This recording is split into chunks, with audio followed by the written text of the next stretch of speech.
அனைவருக்கும் வணக்கம். இன்றைக்கி பார்க்க போகிற டாபிக் என்னென்னு பார்த்தீங்கன்னா, டிப்ளமோ பாலிடெக்னிக்கில் இன்ஜினியரிங் ஃபிசிக்ஸ் 2 செமஸ்டர் 2ல் யூனிட் 5 பார்க்க போகிறோம். யூனிட் 5 என்னென்னு பார்த்தீங்கன்னா எலக்ட்ரானிக்ஸ், அதில் 5.1 செமிகண்டக்டர் அப்படின்னு என்னென்னு பார்க்கலாம். ஸோ அது பார்க்கறதுக்கு முன்னாடி எலக்ட்ரானிக்ஸ்னால் என்னென்னு பார்க்கலாம். ஸோ எலக்ட்ரானிக்ஸ்னால் தமிழில் மின்னணுவியல். ஸோ எலக்ட்ரானிக்ஸ் அப்படின்னு என்னென்னு பார்த்தீங்கன்னா மின்னணு சாதனங்கள். ஸோ மின்னணு சாதனங்கள் மற்றும் அவற்றின் பயன்பாடுகளை பற்றி படிக்கிறது தான் இந்த யூனிட்டு.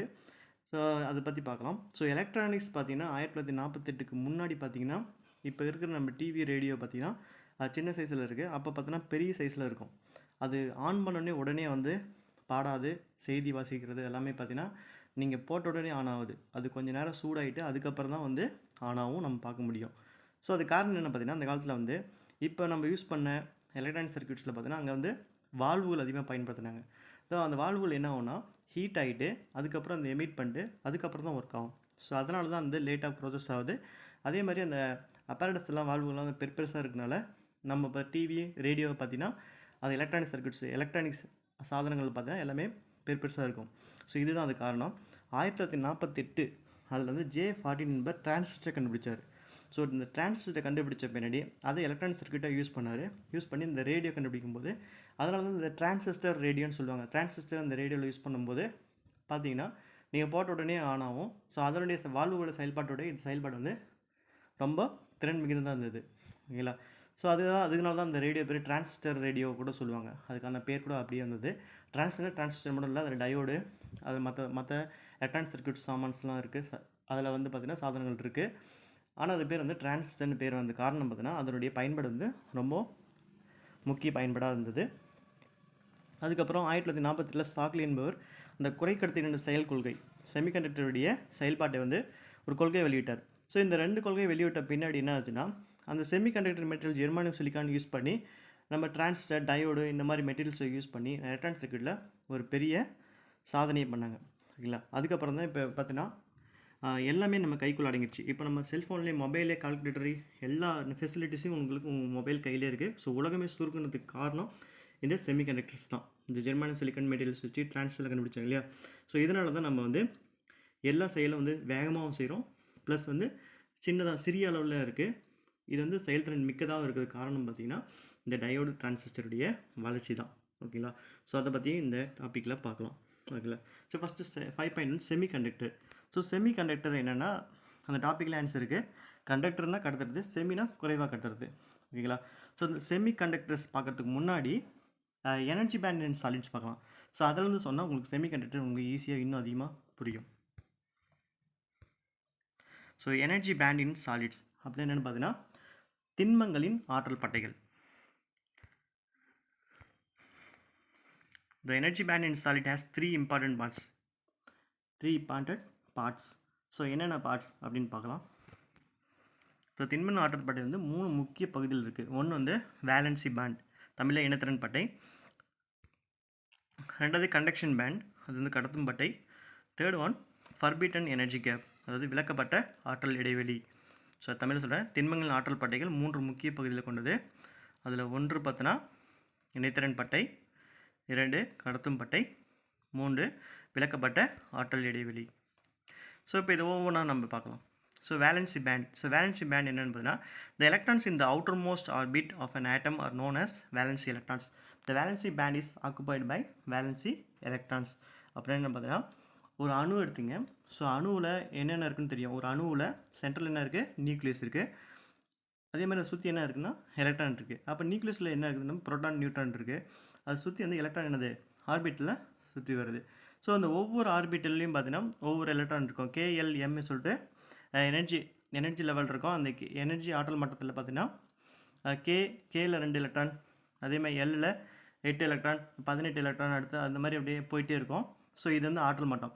ஸோ ஒரு அணுவில் நியூக்ளியஸ் இருக்குது, அணுக்கரை சுற்றி எலக்ட்ரான் இருக்குது. அந்த எலக்ட்ரான் இணைத்திறன் எலக்ட்ரான், அந்த எலக்ட்ரான் இருக்கு இல்லையா? ஸோ அதை ஒரு அணுவின் வெளிப்புற கூட்டில் இருக்கிற அந்த எலக்ட்ரான் தான் என்ன சொல்கிறோம், நம்ம இணைதிறன் எலக்ட்ரான் சொல்கிறோம். இங்கிலீஷில் வேலன்சி எலக்ட்ரான் சொல்கிறோம். ஸோ அந்த வேலன்சி எலக்ட்ரான்ஸால் நிரப்பப்பட்ட நிறைய ஆற்றல் மட்டம் இருக்கு இல்லையா? அது வந்து பட்டை மாதிரி இருக்கும். அந்த பட்டை தான் நம்ம என்ன சொல்கிறோம், இணைதிறன் பட்டை சொல்கிறோம். அப்போ இந்த இணைதிறன் பட்டையில் என்ன இருக்குன்னா இணைதிறன் எலக்ட்ரான்களால் நிரப்பப்பட்டிருக்கும். ஸோ இதுதான் நம்ம வேலன்சி பேண்டுன்னு சொல்கிறோம். ஆற்றல் மட்டங்கள்லாம் சேர்ந்தது ஒரு பட்டையாக இருக்குது. அந்த பட்டையை தான் நம்ம பேண்ட் அப்படின்னு சொல்கிறோம், பட்டைன்னு சொல்கிறோம். வேலன்சி பேண்ட்னா இணைத்திறன் பட்டை. ஒரு அணுவில வெளிப்புற கூட்டுள்ள எலக்ட்ரான்கள் இணைத்திறன் எலக்ட்ரான் சொல்கிறோம். அந்த இணைத்திறன் எலக்ட்ரான்கள் நிரப்பப்பட்ட அந்த பட்டை தான் என்ன சொல்கிறோம், நம்ம இணைத்திறன் பட்டை சொல்கிறோம். ஸோ இங்கிலீஷில் valency band. So electron in the outermost orbit of an atom are known as valency electrons. The valency band is occupied by valency electrons. அடுத்து கண்டக்ஷன் பேண்ட், அதாவது கடத்தும் பட்டை. ஸோ கடத்தும் பட்டை, இந்த conduction band is occupied by conduction electrons or free electrons. அப்படின்னா கடத்தும் எலக்ட்ரான்களால் நிறுவப்பட்ட ஆற்றல் பட்டை தான் நம்ம கடத்தும் பட்டைன்னு சொல்கிறோம். ஓகேங்களா? ஸோ அது எப்படின்றத நான் இந்த டயக்ராம் மூலமாக உனக்கு விளக்குறேன். ஸோ கண்டக்ஷன் பேண்ட் புரியுதுங்களா? கடத்தும் எலக்ட்ரான், அதாவது இணைத்திறன் எலக்ட்ரான்லேருந்து கடத்தும் பட்டைக்கு எலக்ட்ரான் போது அதனால் நிறுவப்பட்ட அந்த கடத்தும் பட்டை தான் என்ன சொல்கிறோம், கடத்தும் பட்டை எலக்ட்ரான்கள் சொல்கிறோம்.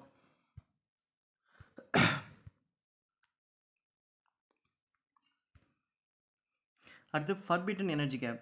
ஸோ ஃபர்பிட்டன் எனர்ஜி கேப்னா இணைத்திறன் பட்டைக்கும் கடத்து பட்டைக்கும் இடையே உள்ள ஆற்றல் இடைவெளி தான் விளக்கப்பட்ட ஆற்றல் இடைவெளின்னு சொல்கிறோம். The energy gap between the valency band and the conduction band is called as forbidden energy gap. அதாவது வேலன்சி பேண்டுக்கும் கண்டக்ஷன் பேண்டுக்கும் அந்த இடையே இருக்கிற இடைவெளி தான் சொல்கிறோம் ஃபர்பிட்டன் எனர்ஜி கேப் சொல்கிறோம். தமிழில் விளக்கப்பட்ட ஆற்றல் இடைவெளி. இப்போ அந்த டயக்ராம் வச்சு சொல்கிறேன், அப்போ தான் உங்களுக்கு புரியும். ஸோ கவனிங்க, இது வந்து வேலன்சி பேண்ட், இது கண்டக்ஷன் பேண்ட். இந்த இடையில் இருக்கிற கேப் தான் வந்து பேண்ட் கேப் சொல்கிறோம். ஓகேங்களா? ஸோ இந்த எனர்ஜி லெவல் டயக்ராமில் இந்த வேலன்சி பேண்ட்றது இணைத்திறன் பட்டை, கண்டக்ஷன் பேண்ட்றது கடத்தும் பட்டை. ஸோ இங்கே இருக்கிற எலக்ட்ரான்கள் பார்த்தீங்கன்னா இணைத்திறன் எலக்ட்ரான்களால் நிரப்பப்பட்டிருக்கும். இப்போ இங்கே எனர்ஜி கொடுக்கும்போது இங்கே இருக்கிற எலக்ட்ரான்ஸ் என்ன பண்ணோம், தாவி இங்கே கண்டக்ஷன் பேண்டுக்கு போகும். ஓகேங்களா? ஸோ இந்த எலக்ட்ரான் வந்து பார்த்தீங்கன்னா ஃப்ரீயாக மூவ் ஆகும். இந்த எலக்ட்ரான் எப்படி இருக்குன்னா, இது அணுக்கரோட இறுக்கமாக இருக்கும்.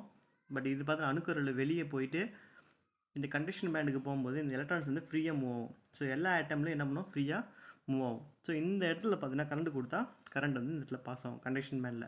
அதனால் அந்த பேர் வந்து கடத்தும் பட்டைன்னு சொல்கிறோம். ஓகேங்களா? இந்த ரெண்டுத்துக்கு இடைப்பட்ட அந்த கேப் இருக்கு இல்லையா, இதுதான் வந்து விளக்கப்பட்ட ஆற்றல் இடைவெளி அப்படின்னு சொல்கிறோம். So valency பேண்டுன்றது இணைத்திறன் எலக்ட்ரான்களால் நிரப்பப்பட்டிருக்கோம். இணைத்திறன் எலக்ட்ரான்கள்லாம் ஒரு அணுக்கரு சுற்றி எலக்ட்ரான் இருக்கு இல்லையா, அந்த எலக்ட்ரான் வந்து அந்த எலக்ட்ரான் வந்து இணைத்திறன் எலக்ட்ரான் சொல்கிறோம். அந்த இணைத்திறன் எலக்ட்ரான் நிரப்பப்பட்ட இந்த பட்டை தான் வந்து இணைத்திறன் பட்டை, அதாவது வேலன்சி பேண்ட் சொல்கிறோம். கடத்தும் பட்டைன்றது வேலன்சி பேண்ட்லேருந்து எலக்ட்ரான்கள் வந்து இங்கே கடத்தும் பட்டைக்கு போகிற எலக்ட்ரான் வந்து ஃப்ரீயாக மூவ் ஆகும். அந்த எலக்ட்ரான் வந்து கண்டக்ஷன் பேண்ட் சொல்கிறோம். இந்த ரெண்டுக்கு இடைப்பட்ட கேப் வந்து பேண்ட் கேப் தான் விளக்கப்பட்ட ஆற்றல் இடைவெளி சொல்கிறோம். புரியுதுங்களா? அடுத்து, அந்த basis of electrical conductivity the solid as classified into 3 groups. அப்புறம் என்னென்னு பார்த்தீங்கன்னா,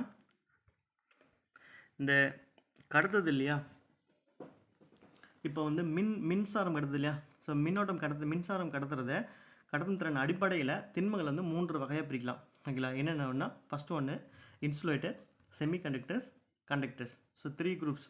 ஸோ மின்சாரத்தை கடத்தக்கூடிய அந்த திறனுடைய அடிப்படையில் நம்ம திண்மங்களை 3 வகையாக பிரிக்கலாம். அது வந்து பார்த்தீங்கன்னா, ஒன்று இன்சுலேட்டர், ரெண்டாவது செமிகண்டக்டர், மூணாவது கண்டக்டர். இன்சுலேட்டர்னால் என்னென்னு பார்த்தீங்கன்னா காப்பான்கள், அதாவது மின்சாரத்தை கடத்தாது. செமிகண்டக்டர் அது ஒவ்வொன்றா பார்க்கலாம். செமிகண்டக்டர் குறைக்கடத்தி, கண்டக்டர் அப்படின்னா கடத்தி. இதை பற்றி ஒவ்வொன்றா பார்க்கலாம். First insulators. ஸோ இன்சுலேட்டர்ஸ் என்னென்னு பார்த்தீங்கன்னா, the substance which don't conduct current are called as insulators. அதாவது என்னன்னா, மின்னோட்டத்தை கடத்தாத பொருட்கள் காப்பான்கள் எனப்படும். எடுத்துக்காட்டு ஃபுட் கிளாஸ், அதாவது மரம், கண்ணாடி, அதே மாதிரி பேப்பர், பிளாஸ்டிக்ஸ், இதெல்லாம் வந்து பார்த்தீங்கன்னா மின்சாரத்தை கடத்தாது. ஸோ இந்த மின்சாரத்தை கடத்தாத பொருட்கள் எல்லாமே என்ன சொல்கிறோம், நம்ம இன்சுலேட்டர்ஸ், அதாவது காப்பான்கள் சொல்கிறோம்.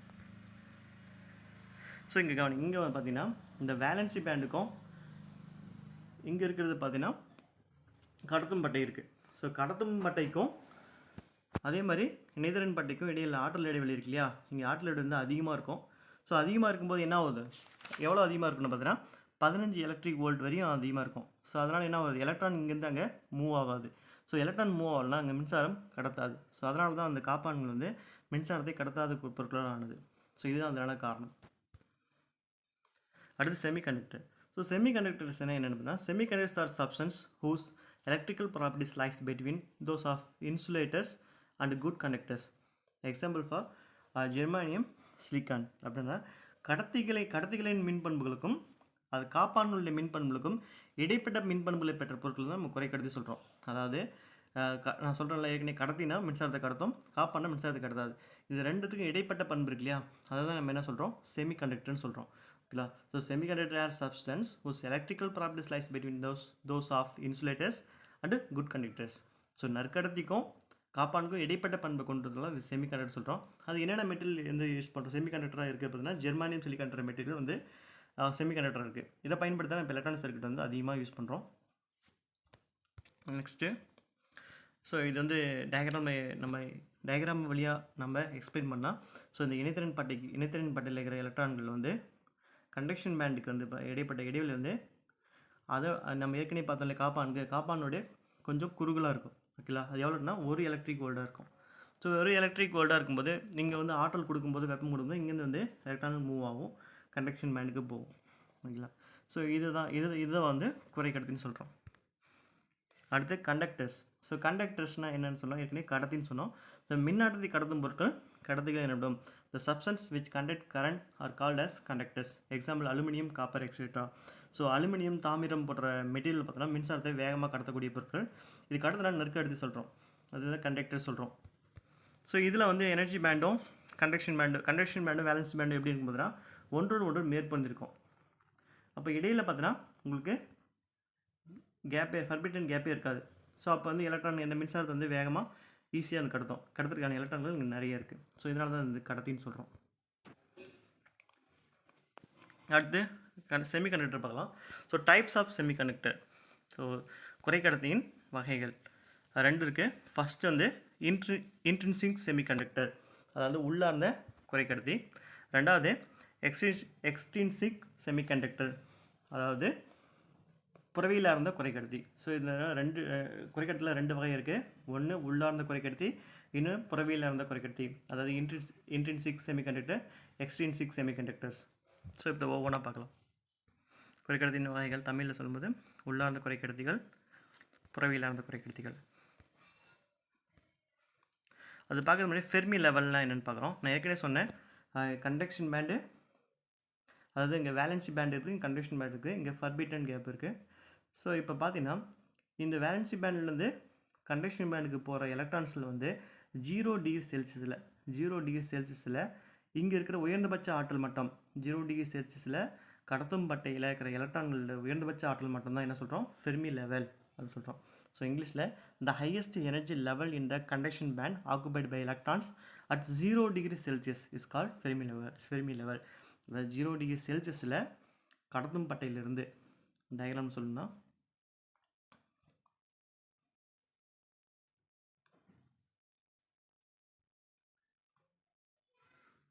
இப்போ இந்த 0 டிகிரி செல்சியஸ் தான் இருக்குது. அதில் பார்த்தீங்கன்னா இங்கே கண்டக்ஷன் பேண்ட் இல்லையா, இங்கே வந்து இப்போ வந்து இந்த மாதிரி ஆற்றல் மட்டம் இருக்கும். இந்த ஆற்றல் மட்டத்தில் உயர்ந்தபட்ச ஆற்றல் மட்டம், இந்த மேலே இருக்கிற உயர்ந்தபட்ச ஆற்றல் மட்டத்தில் இருக்கிற எலக்ட்ரான்கள் தான் என்ன சொல்கிறோம், ஃபெர்மி லெவல் சொல்கிறோம்.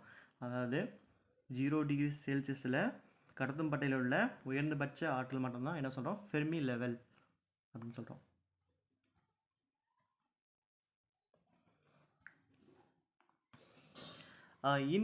இன்ட்ரின்சிக் செமிகண்டக்டர்ஸ் தமிழில் உள்ளார்ந்த குறைக்கடத்திகள் அப்படின்னு பார்த்தா pure form of semiconductor are called intrinsic semiconductor.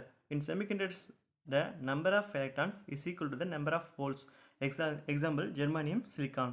So உள்ளார்ந்த குறைக்கடத்தி இன்ட்ரின்சிக் செமிகண்டக்டர் என்னென்னு பார்த்தீங்கன்னா தூய படிவம், அதாவது pure material, pure form of material என்ன சொல்கிறோம், இன்ட்ரின்சிக் செமிகண்டக்டர் சொல்கிறோம்.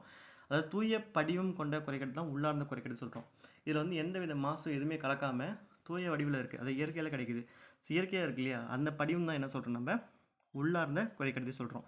இதில் பார்த்தீங்கன்னா எலக்ட்ரான்களோட எண்ணிக்கை எப்படி இருக்குன்னா, எலக்ட்ரான்கள் எண்ணிக்கையும் துளைகள்லாம் என்னென்னு பார்த்தீங்கன்னா இங்கே வந்து புரோட்டான், அதாவது positive charge. So positive charge தான் இங்கே என்ன சொல்கிறோம், துளைகள் சொல்கிறோம். ஏன் அது துளைகள் அப்படின்னு சொல்கிறோம் பார்த்தீங்கன்னா, நான் ஏற்கனவே சொன்னேன், இது பார்த்தீங்கன்னா இணைத்திறன் பட்டை, இது கடத்தும் பட்டை. ஸோ இணைத்திறன் பட்டையிலேருந்து எலக்ட்ரான்கள் வந்து இங்கே மூவ் ஆகி இங்கே இணைதிறன் பட்டையிலேருந்து இங்கே கடத்தும் பட்டைக்கு போயிடுச்சு. கடத்தும் பட்டைக்கு போகும்போது இங்கே இருக்கிற எலக்ட்ரான் இப்படி போயிடுச்சு. ஸோ போகும்போது இந்த இடத்துல ஹோல்ஸ் இருக்கு இல்லையா, இந்த காலியான இடம் இருக்கு இல்லையா, இந்த காலியான இடம் தான் என்ன சொல்கிறோம், நம்ம துளைகள் சொல்கிறோம். இந்த துளைகள் பார்த்தீங்கன்னா பாசிட்டிவாக நெகட்டிவாக பார்த்தீங்கன்னா இந்த துளைகள் வந்து பாசிட்டிவ், இந்த எலக்ட்ரான் வந்து நெகட்டிவ். ஸோ இந்த எலக்ட்ரான் வந்து பார்த்தீங்கன்னா இணைதிறன் பட்டையிலேருந்து கடத்தும் பட்டைக்கு போயிடுச்சு. போகும்போது அங்கே துளை உருவாச்சு. அந்த துளை தான் என்ன சொல்கிறீங்க, மின் துளை சொல்கிறோம். ஸோ மின் துளை வந்து பாசிட்டிவ் சார்ஜஸ். ஸோ இதான் சொல்லிட்டாங்க. இந்த துளைகள் எண்ணிக்கும் எலக்ட்ரான் எண்ணிக்கும் எப்படி இருக்குன்னா அதில் பார்த்தீங்கன்னா சமமாக இருக்கும். ஓகேங்களா? அதாவது பியூர் ஃபார்ம் ஆஃப் செமிகண்டக்டர், அதாவது தூய படிவம் கொண்ட கடத்திகள் எல்லாமே என்ன சொல்கிறோம், நம்ம உள்ளார்ந்த குறைக்கடத்தி சொல்கிறோம். ஸோ உள்ளார்ந்த குறைக்கடத்தில் number of electrons is equal to number of holes. So example germanium silicon material. தமிழில் உள்ளார்ந்த குறைக்கடத்திகள், தூய படிவம் கொண்ட குறைக்கடத்திகள், உள்ளார்ந்த குறைக்கடத்திகள் எனப்படும். உள்ளார்ந்த குறைக்கடத்திகள் எலக்ட்ரான் எண்ணிக்கையும் துளைகள் எண்ணிக்கையும் சமமாக இருக்கும். அடுத்து எக்ஸ்ட்ரீன்சிக் செமிகண்டக்டர், அதாவது புறவியலார்ந்த குறைக்கடத்தி அப்படின்னு என்னென்னு பார்த்தீங்கன்னா, இப்போது நம்ம ஏற்கனவே சொன்ன உள்ளார்ந்த குறைக்கடத்தினா எந்தவித மாசும் கலக்காது தான் என்ன சொல்கிறோம், உள்ளார்ந்த குறைக்கடத்தி. அப்போ புறவியலார்ந்த குறைக்கடத்தினா என்னவாக இருக்கும் அப்படின்னு பார்த்தீங்கன்னா, தூய படிவம் இல்லாத குறைக்கடத்தி என்ன சொல்கிறோம், புறவியலார்ந்த குறைக்கடத்தி சொல்கிறோம். அதாவது இம்பியூர், அதாவது pure impure opposite. Impure form of semiconductors are called extrinsic semiconductor. In semiconductors the number of electrons is not equal to number of holes. இங்கே பார்த்தீங்கன்னா எலக்ட்ரான்கள் எண்ணிக்கையும் அதே மாதிரி இந்த ஹோல்ஸ் மின்துளைகள் எண்ணிக்கையும் சமமாக இருக்காது. பட் அதில் வந்து சமமாக இருக்கும். உள்ளார்ந்த குறைக்கடத்தில் சமமாக இருக்கும், புறவியலார்ந்த குறைக்கடத்தில் சமமாக இருக்காது. இதில் வந்து தூய படிவம் கிடையாது. இதில் என்ன பண்ணுறோம், சில மாசுக்கள் சேர்த்துருக்கோம். எதுக்குன்னா மின்சாரத்தை நன்கு கடத்துறதுக்காக, சில காரணங்களுக்காக இதில் என்ன பண்ணுறோம், மாசுக்கள் சேர்த்து நம்ம பயன்படுத்துகிறோம். ஓகேவா? ஸோ இதை வந்து எக்ஸ்ட்ரீன்சிக் செமிகண்டக்டர்னு சொல்கிறோம். ஸோ புறவியல் தமிழ் சொல்லணும், புறவியலார்ந்த குறைக்கடத்திகள், தூய படிவம் இல்லாத குறைக்கடத்திகள், புறவியலார்ந்த குறைக்கடத்திகள் என்றும். இதில் எலக்ட்ரான் எண்ணிக்கையும் துளைகள் எண்ணிக்கையும் சமமாக இருக்காது. ஸோ இதுவரையும் பார்த்தோம். அடுத்து இதனுடைய பார்ட் 2 வீடியோவில் நம்ம சந்திப்போம். நன்றி, வணக்கம்.